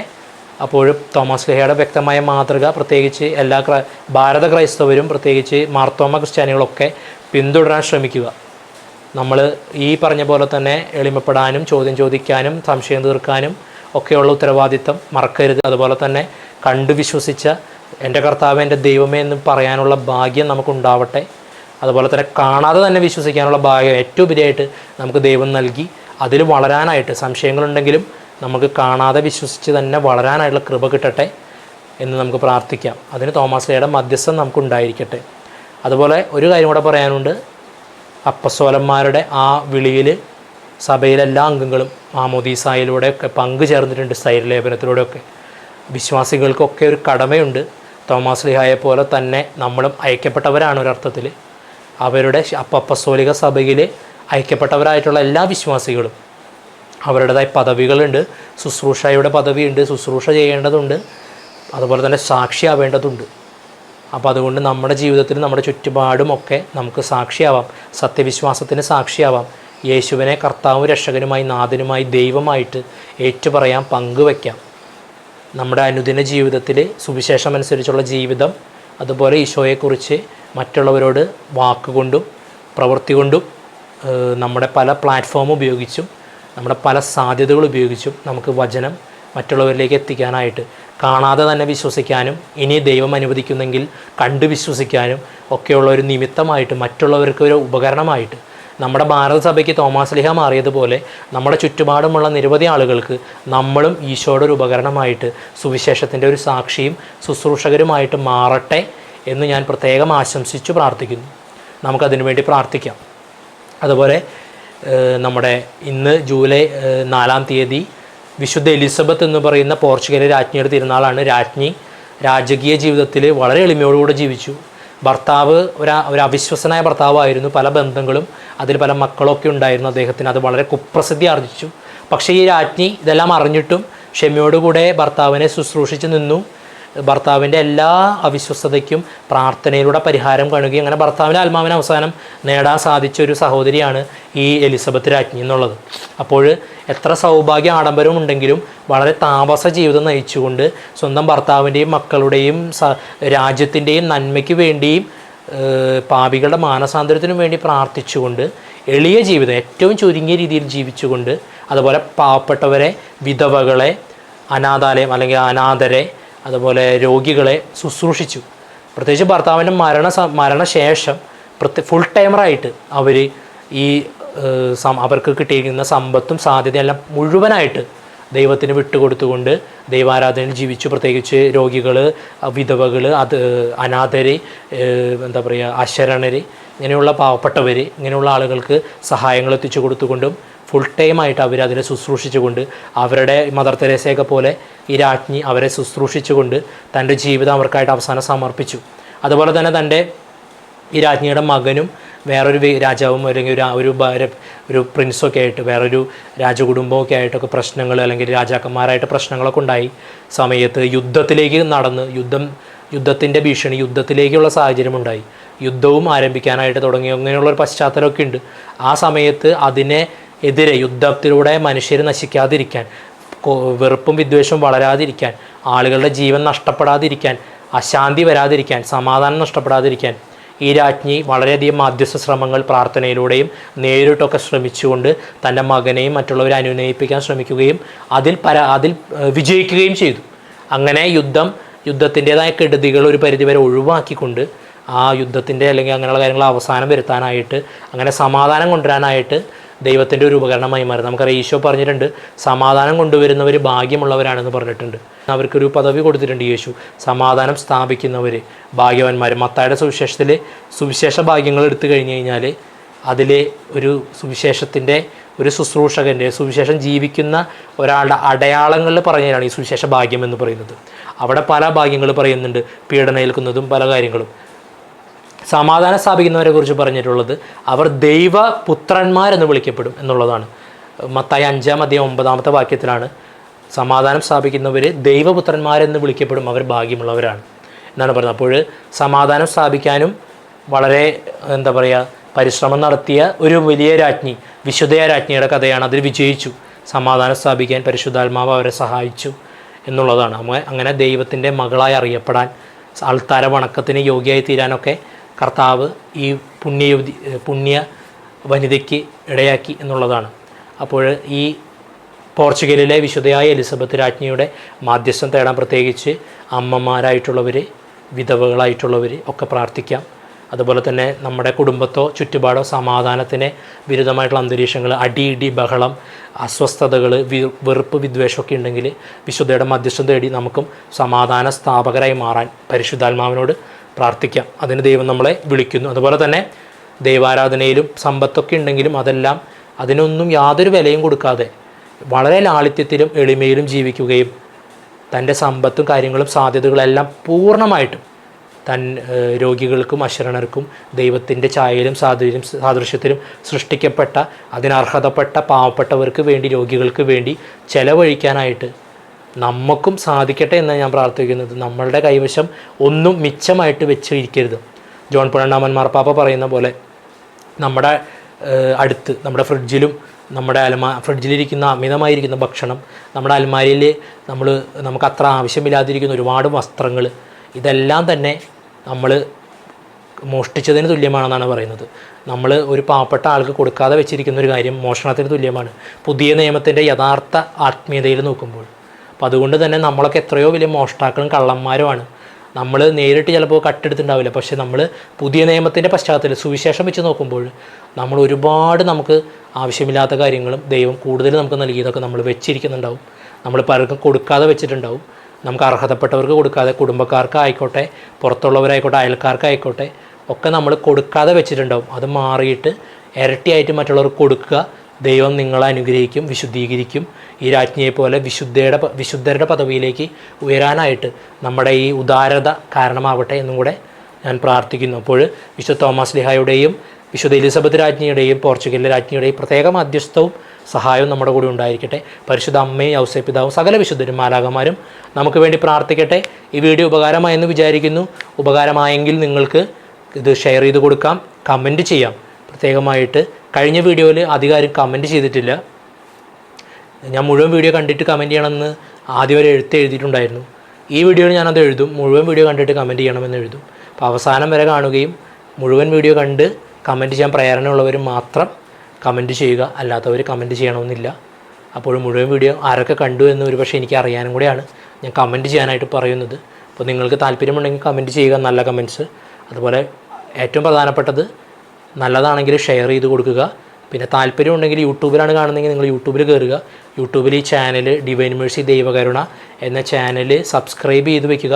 വീഡിയോകൾ കാണാൻ താല്പര്യമുള്ളവർ മാത്രം സബ്സ്ക്രൈബ് ചെയ്ത് വെച്ചിട്ട് കാണാത്തവർ ഒരുപാടുണ്ട്. അങ്ങനെ കാണാതിരുന്നു കഴിഞ്ഞാൽ അത് ചാനലുകൾക്ക്, യൂട്യൂബിൻ്റെ ചാനലുകൾക്ക് തടസ്സമാണ്. അതായത് വളർച്ചയ്ക്ക് തടസ്സമേ ആവുള്ളൂ.